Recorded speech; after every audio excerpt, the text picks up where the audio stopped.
Batı özellikle ekonomiyi elinde bulunduran kesim tüketmek için genellikle gençleri hedef alıyor.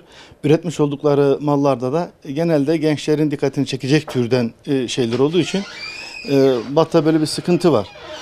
Ben burada şunu söyleyeceğim. Bir kere yani tıbbi açıdan bu stres çarkı dediğimiz oyunun hem sinir sisteminde rahatsızlık yaratmış olduğunu hem de çok fazla kullanıldığı zaman gençlerde baş dönmesine sebep olduğunu artık tıbbi olarak ortaya çıkmıştır. Ve bunun icat edildiği ülkede de bu yasaklanmıştır. Batı'nın birçok ülkesinde de bu yasaklanmıştır. Neden? Çünkü gençlerin çok fazla dikkatini çekiyor ve çok fazla zaman israfına yol açmış oluyor. Bir başka nokta da şu, gençlerin odaklanma noktasında asıl hedeflerinden daha ziyade böyle oyun gibi sonucunda bir şey olmayacak basit şeylerle dikkatini boşa harcamış oluyor. Ben burada şunu söyleyeceğim. Mesela Batı bunu icat ederken veya savunanlar şöyle diyor. Diyor ki işte stres, elde oynanmış oluyor, stres diyor. Halbuki bizim kadim kültürümüzde eğer stres olacaksa tesbih çekebilir. Yani hem de devamında 3-5 tane kelime söyler. Kelimelerin içerisinde kendi yaratıcısıyla ilgili, yaratıcının vasıflarıyla ilgili 3-5 tane kelime sağlanmış olabilir. Çünkü biz inanç olarak şuna inanıyoruz ki bütün her şeyin merkezi kalptir. Kalpler de ancak Allah'ı anarak tatmin olur. Değilse oyunla oynaşmakla ne gençlerdeki stres gider ne de biz gençlerimize karşı doğru bir hedef göstermiş oluruz. Yine Peygamber Efendimiz diyor ki yani en kıymetli şeylerden birisi de zamandır diyor. Gençler bunu o kadar ileri seviyeye götürüyor ki bundan dolayı uykusuz kalanlar var. Bundan dolayı bu oyuna takıldıklarından dolayı derslerini ihmal edenler var. Daha da önemlisi bundan dolayı sorumsuzluk içerisinde hareket edenler var. Yani nasıl ki aileler çocukların uyuşturucuya karşı, alkole karşı veya başka yabancı alışkanlıklara karşı bağımlı olmaması için dikkat ediyorsa bu tür oyunlara karşı da çok hassas davranması lazım. Yalnız şunu söyleyeyim. Yani eğer çocuk bu oyunla karşılaştıysa, buradan bir haz aldıysa anne babaların bunun üstesinden gelme noktasında biraz zorlanır. Onun için de en önemli şey çocukları bu oyunlara karşı baştan uyarması lazım. Ve bunun hem insanların zihinlerinde sıkıntılara yol açacağını hem de yani ülkemizde sınavlar ciddi, sınıflar ciddi bir şekilde eğitim veriliyor. Bu eğitim aşamasındaki hedeflerinden saptıracağını anlatmamız lazım, paylaşmamız lazım. Ve bizim bu tür şeylerle çocukların boştan yere, zihinlerini boş yere doldurmamalarını sağlamamız gerekiyor. Bir şekilde onlarla bunu konuşmamız lazım. Eğer böyle bir oyun içerisinde çocuk bağımlı hale gelmişse, oynuyorsa bunda mutlaka uzmanlara götürmek lazım. Neden? Çünkü çocuk bununla çok fazla oynamışsa, bağımlı hale gelmişse anne baba üstesinden gelmeyebilir.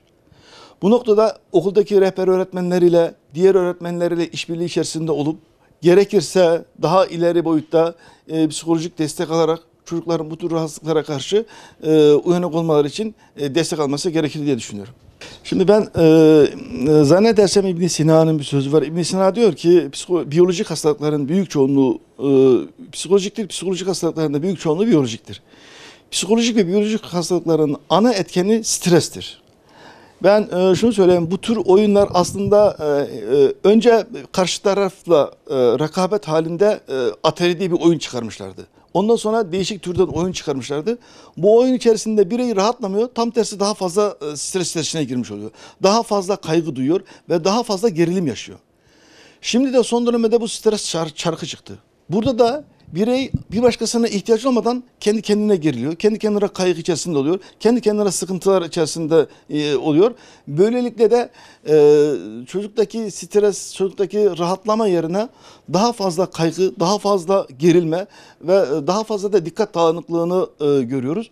Hatta bakın zannedersem Avrupa'da ülkenin birisinde gençlerde bunun sık sık baş dönmesine sebep olduğunu, bundan dolayı da çocukların okula bile gidemedikleriyle ilgili haberler var. Çünkü sürekli bunun içerisinde bir de mesela sadece elinde değil, vücudun değişik bölgelerine de götürmüş oluyor. Biz bazen Batı'nın bize vermiş olduğu teknolojik aletleri gereği gibi kullanamıyoruz. Mesela şey de böyle, işte cep telefonu da bunlardan birisi. Aslında cep telefonu ne bizim yalnızlığımızı gideriyor, ne bizim stresimizi alıyor. Tam tersi hem dikkatimizi daha fazla dağıtıyor hem de bizi daha fazla stres içerisinde bırakıyor. öyle bir noktaya gelmiş ki bunlar artık bizim sadece bireysel ilişkilerimizde değil, ibadetlerimizde bile dikkatimizi dağıtıyor, şuurumuzu alt üst ediyor. Dolayısıyla çocukları adeta biz böyle zihin dağıtma makinesiyle baş başa bırakmış oluyoruz. Çok masum gibi geliyor anne babaya. Halbuki kesinlikle çocukların dikkatleri noktasında, çocukların motivasyonu noktasında ve çocukların bir olaya dört elle sarılma noktasında en büyük engel işte bu stres çarkı dediğimiz alettir. Batı önce bütün bireyler için aşırı özgürlük, aşırı rahatlama, aşırı kuralsızlık diye gençlere kulaklarına bir şeyler fısıldadı. Bunun önünü alamayınca da gençleri kendi içerisinde özgürleştirmeye başladı. Kendi içerisinde özgürleştirme derken işte üretmiş olduğu elektronik cihazlarla, elektronik aletlerle onları mutlu etmeye çalışıyor. Oysa ki şunu hemen söyleyelim, insan sosyal bir varlıktır. Ancak toplum içerisinde bir takım sıkıntılarının, problemlerinden kurtulmuş olur. Çocuklar bu tür oyunlarla işte ne problemlerinden kurtuluyorlar ne de alternatifler düşünebiliyorlar. Oyunların içerisinde boğulup kalıyorlar. Bu tür insanlarda, aşırı oyuna bağlı olan insanlarda üretkenlik yoktur. Çünkü farklı şeyleri düşünemezler.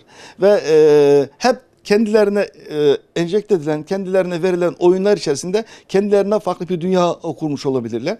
Oysa ki yani bizim asıl olan şu, İnsan sosyal bir varlıktır. Toplum içerisine girmesi gerekiyor. İnsanlarla bir şekilde ilişki içerisinde olması lazım. Kendi kabuğundan çıkması lazım. Ama bu oyunlar tam tersi bireyi daha da kendi içerisinde kapanık hale getiriyor. Ve de tek bir şeye odaklandırıyor. Yani onlar neyi söylerse o doğrultuda hareket ediyor. Adeta böyle robot gibi olmuş oluyor. Bakın bugün Batı'da da var, ülkemizde de var. Çocuklarımızı bile hareketsiz olarak yetiştirmek için bütün elektronik aletleri, iletişim araçlarını önlerine koyarak güya çocuğu geliştirdiğimizi düşünüyoruz. Yani mesela yeni haberlerde gördük. İşte hazır mamanın ne kadar zararlı olduğunu gördük. İşte küçük yaşta çocukların eline telefon vermenin, film önüne bırakmanın, yani televizyon önüne, internet önüne bırakmanın ne kadar tehlikeli olduğunu görüyoruz.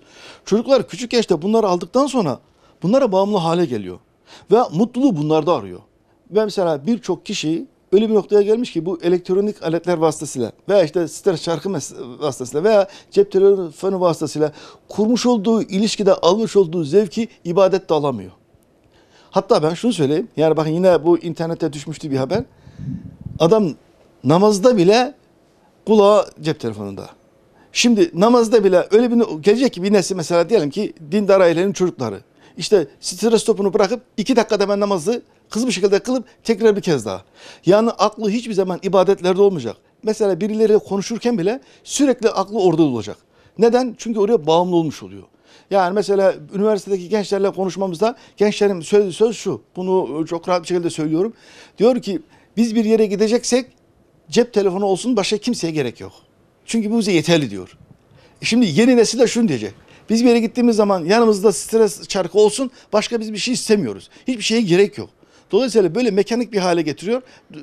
Orijinallikten çıkmış tamamen işte bunu icat edenlerin, bunu başka tarafa empoze edenlerin kültürünün adeta kölesi durumuna gelmiş bir gençlik oluyor ki ne ibadetten zevk alır, ne akrabalarla, büyüklerle ilişkilerden ne zevk alır, ne toplumsal işte gidip akrabalarla birlikte iletişim kurmaktan zevk alır. İçine kapanıp bir nesil olmuş olur yani.